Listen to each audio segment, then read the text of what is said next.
Amis internautes de AGT News, bienvenue. Aujourd'hui, nous allons parler de la bonne gouvernance, un thème très utile actuellement, surtout ici au Sénégal, impliquant la manière dont on gère le pays. Tout d'abord, parlons de la bonne gouvernance en termes de définition. De quoi s'agit-il? La gouvernance fait référence à l'ensemble des processus de gouvernement, aux institutions et aux processus et pratiques en matière de prise de décision et de réglementation concernant les questions d'intérêt commun. La bonne gouvernance ajoute une dimension normative ou une dimension d'évaluation au processus de gouvernement.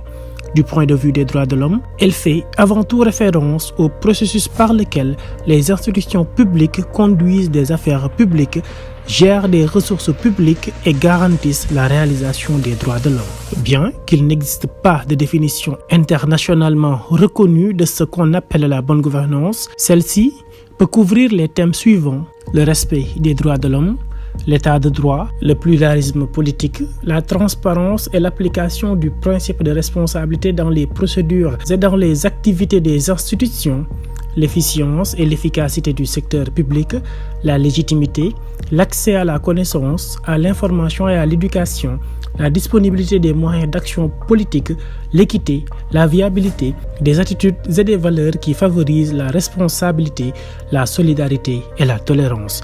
Ainsi, peut-on définir la bonne gouvernance?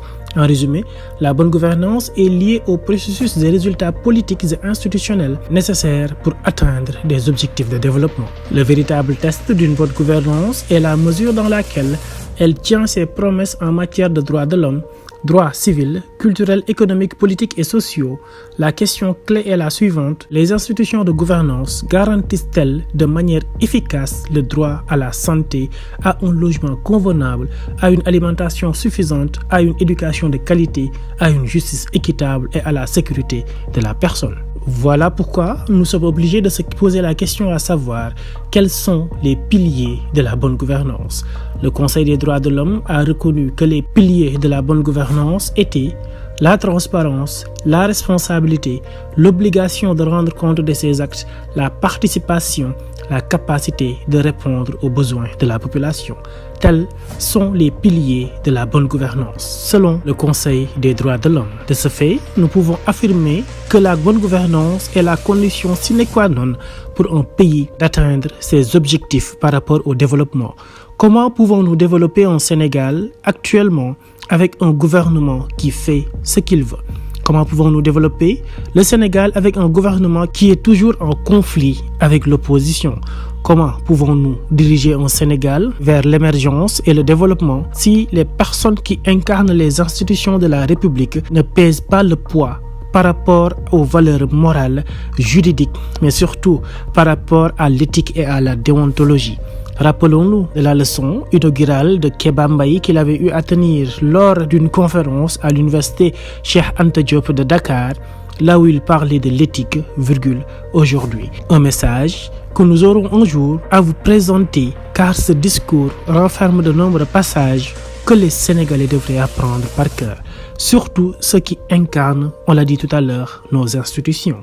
Le Sénégal est un pays à redresser, on n'en disconvient pas. Actuellement, tout le monde le sait, nous sommes dans une mauvaise posture par rapport à la bonne gouvernance. Si on tient à analyser les actions du gouvernement, on se rend compte que là où le bas blesse, c'est exactement par rapport à la justice du pays. 3 pouvoirs gouvernent ce pays, on l'a dit. Le Sénégal est une république. La république se définit comme le gouvernement du peuple, par le peuple et pour le peuple.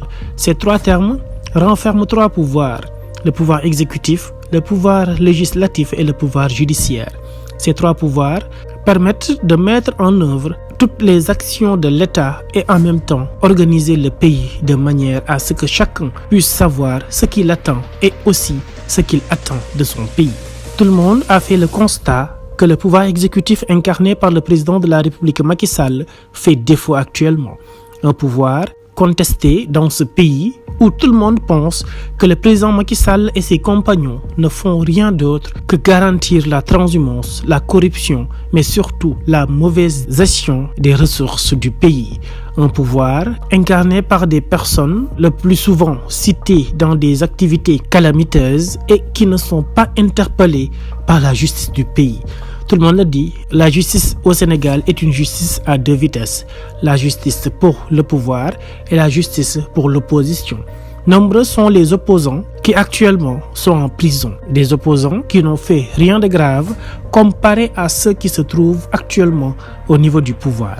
Prenons le cas de Bougazeli, qui fut député à l'Assemblée nationale ici au Sénégal, qui a été arrêté pour une question de faux billets. Une vidéo de cette personne qui a été virale, tout le monde a eu à le voir. Bougazeli apeuré a eu même à crier au scandale parce qu'il savait qu'il a été arrêté en flagrant délit. Actuellement, il est chez lui, à l'aise, avec l'esprit tranquille, sans aucun problème, alors qu'il devait se trouver en prison. Mais il peut faire ce qu'il veut, toute personne étant avec le président Macky Sall et qui est en de bons termes avec lui. C'est la même chose qui a eu à arriver au fils de Mariama Sarr, ministre, qui a eu à renverser deux personnes avec une voiture de service. Et ce dernier a été relâché, ramené chez lui en toute sécurité, sans aucune égratignure, parce que tout simplement, il est le fils d'un des membres du gouvernement du Sénégal. Il est temps de revoir le concept de la bonne gouvernance et de l'enseigner à tous ceux qui dirigent le pays. On l'a dit et on le répète tout le temps. Nous sommes dans un Sénégal où la justice est à deux vitesses. Une justice pour les forts et une justice pour les faibles. Entendons par fort et faible, pouvoir et opposition. Pour qu'il y ait développement dans ce pays, il faut impérativement qu'il y ait symbiose entre l'État du Sénégal et l'opposition. Il faut que ces derniers qui incarnent le gouvernement, qui incarnent le pouvoir exécutif, sachent qu'ils sont dans un pays de démocratie, qu'ils sont dans un pays de droit, mais aussi dans un pays où on doit respecter toute personne qui aspire à devenir une autorité ou bien qui aspire à incarner une institution de ce pays. La devise du Sénégal, on le rappelle, c'est un peuple, un but, une foi. Le peuple, c'est les Sénégalais. Et c'est nous, Sénégalais, qui allons choisir qui et qui vont faire partie de ceux qui vont être les dirigeants de ce pays. C'est nous qui allons choisir ceux qui incarneront nos institutions. Donc, il faut que les personnes qui incarnent ces institutions actuellement soient responsables, mais aussi qu'ils acceptent la volonté des Sénégalais. Les élections passées ont eu à montrer quelle forme d'expression les Sénégalais ont employée par rapport au gouvernement actuel.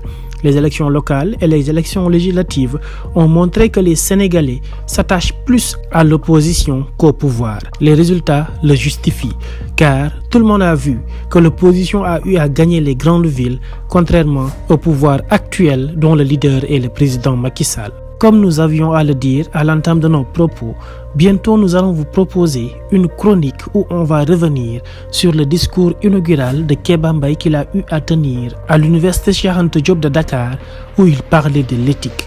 L'éthique qui est la chose qui manque à nos gouvernants. Kéba Mbaye a eu à produire un texte extraordinairement riche que tous les Sénégalais devraient apprendre, mais surtout ceux qui dirigent ce pays.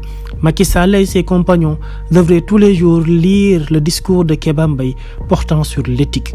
L'éthique dans le travail, l'éthique dans la responsabilité de tout un chacun. C'est même un discours qu'on devrait enseigner dans les écoles, lycées et même à l'université. Chaque Sénégalais devrait maîtriser certains passages dans ce discours et s'en rappeler tous les jours pour savoir qu'un pays ne se construit pas par la division, mais c'est par l'unité et la volonté générale qu'on peut faire en sorte que le Sénégal puisse s'élever haut et aussi relever le défi qui s'impose à nous, qui est de faire émerger le Sénégal. Pour cela, il faut qu'on soit une nation unie qui ne mise jamais sur l'intérêt personnel, mais toujours sur l'intérêt général. Car le Sénégal vit des difficultés que seuls nous, les Sénégalais en personne, pouvons changer. Comment arriver à cela? Il faut tout simplement qu'on ait un gouvernement capable de prendre ses responsabilités et d'imposer à la population une nouvelle mode de vie. Une mode de vie basée sur des valeurs, basée sur le travail, l'éthique et la déontologie, basée sur le simple fait que le Sénégal doit émerger et seuls les Sénégalais pourront le faire.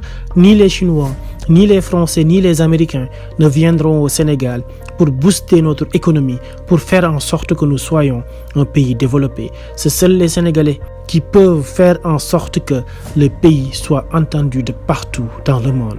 Et pour cela, il faut que nos vaillants dirigeants arrivent à comprendre que le Sénégal n'est pas un arbre fruitier où ils viennent se ressaisir, mais au contraire, ils ne devraient pas se servir de cet arbre fruitier, mais l'arroser de plus en plus pour que ces fruits-là puissent être partagés équitablement à tous les Sénégalais. Amis internautes AGT News, nous sommes au terme de notre chronique. Nous vous invitons à vous abonner à notre chaîne pour avoir plus d'informations, mais aussi pour ne rater aucune de nos chroniques que nous aurons à vous proposer tous les jours. AGT News.